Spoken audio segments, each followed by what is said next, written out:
কোটি টাকার প্রকল্প অচল, ফুলমালা দিয়ে শ্রাদ্ধ করল বিজেপি। ঘটা করে উদ্বোধন হয়েছিল কয়েক বছর আগে। উদ্দেশ্য ছিল শহরের সাধারণ মানুষকে কম খরচে পরিশ্রুত পানীয় জল পৌঁছে দেওয়া। কিন্তু আজ সেই ওয়াটার এটিএমই কার্যত অচল। দুর্গাপুর শহরের একাধিক গুরুত্বপূর্ণ এলাকায় বসানো এই জলের এটিএমগুলো এখন শুধুই দাঁড়িয়ে থাকা কাঠামো। আর সেই অচল পরিষেবাকে ব্যঙ্গ করেই রবিবার অভিনব প্রতিবাদে নামল বিজেপি। রবিবার সকালে দুর্গাপুর মহকুমা হাসপাতাল ও ইএসআই হাসপাতাল সংলগ্ন এলাকায় অচল পড়ে থাকা জলের এটিএম এর সামনে জড়ো হন বিজেপি কর্মী সমর্থকরা। বিজেপির সুশাসন বিভাগের নেতা অমিতাভ বন্দ্যোপাধ্যায় ও দুর্গাপুর পূর্ব বিধানসভা সভাপতি অরুণ দাসের নেতৃত্বে তারা ফুলমালা দিয়ে প্রতীকী শ্রাদ্ধ করেন এই পরিষেবার। বিজেপির অভিযোগ, কয়েক বছর আগে দুর্গাপুর নগর নিগম শহরের প্রায় 16টি জায়গায় ওই ওয়াটার এটিএম বসিয়েছিল। উদ্দেশ্য ছিল সাধারণ মানুষকে স্বল্প মূল্যে বিশুদ্ধ পানীয় জল দেওয়া। কিন্তু রক্ষণাবেক্ষণের অভাবে এখন অধিকাংশ এটিএমই অচল হয়ে পড়ে রয়েছে। অথচ হাসপাতাল চত্বরের মতো গুরুত্বপূর্ণ এলাকায় প্রতিদিন অসংখ্য রোগী ও তাদের পরিবারের সদস্যদের যাতায়াত থাকে। তাদের জন্যই এই পরিষেবা চালু করা হলেও বর্তমানে তা কার্যত বন্ধ।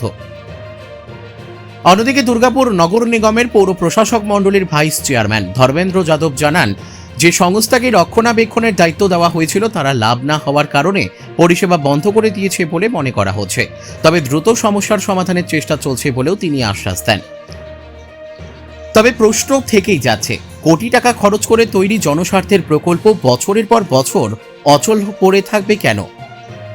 তপ্ত গরমে যখন এক ফোঁটা পানীয় জলের জন্য মানুষ হাহাকার করেন, তখন শহরের গুরুত্বপূর্ণ জায়গায় বসানো জলের এটিএম বন্ধ থাকা কি প্রশাসনিক গাফিলতির প্রমাণ নয়?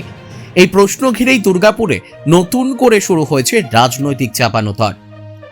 গত 5 বছর ধরে এই ধরনের এটিএম কাউন্টার এবং বাথরুম বানানো হয়েছে মুখ্যমন্ত্রী জল মিশনের আন্ডারে।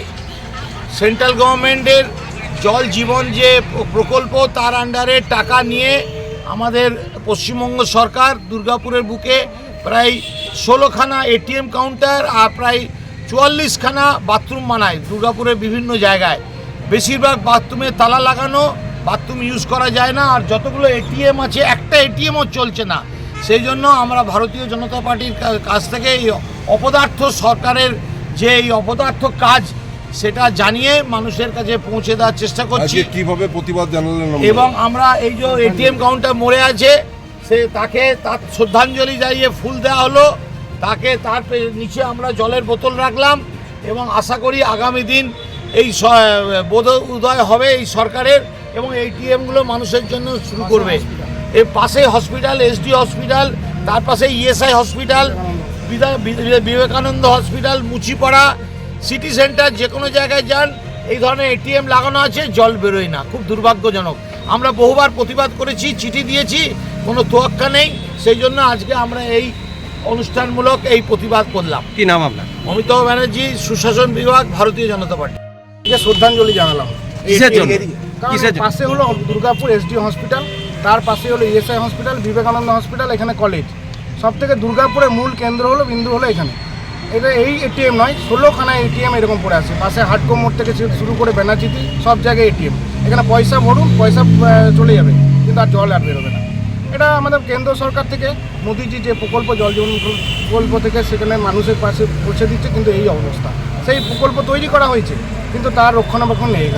এখানে আমরা ধিক্কার জানাই, এখানে শ্রদ্ধাঞ্জলি জানালাম। জন্য শুভোদয় ঘটে শ্রদ্ধাঞ্জলি এটিএমকে জানালাম।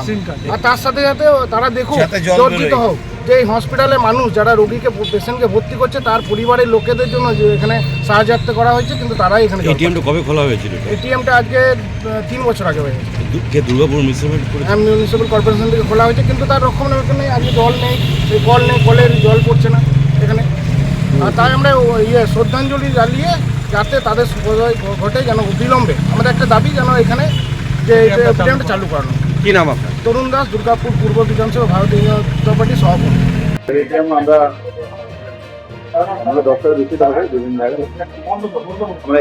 দিয়েছিলাম এটা করার জন্য, বিভিন্ন এজেন্সি হয়তো প্রফিট হচ্ছে না, এই জন্য ওরা লক করে রেখেছে। আমি ডিপার্টমেন্টকে বলেছি ওটা আবার রি করে যদি এজেন্সি পাওয়া যায় ঠিক আছে, নাহলে আমরা কর্পোরেশন থেকে কিভাবে চালানো যায় ওটা নিয়ে আমরা ফাইলে প্রভাবের জন্য বলেছি। এটা করতে হবে তাড়াতাড়ি, জানি আমরা, আমাদেরও নজরে আছে। আমি নিজেও ডিপার্টমেন্টকে বলেছি ওরা মার্চের ফার্স্ট উইকে করে দিতে পারি আমরা, যেভাবে হোক ওটা আমরা করবো। দুর্গাপুর থেকে বিধানচন্দ্র গাঙ্গুলির রিপোর্ট, বিগ নিউজ বাংলা।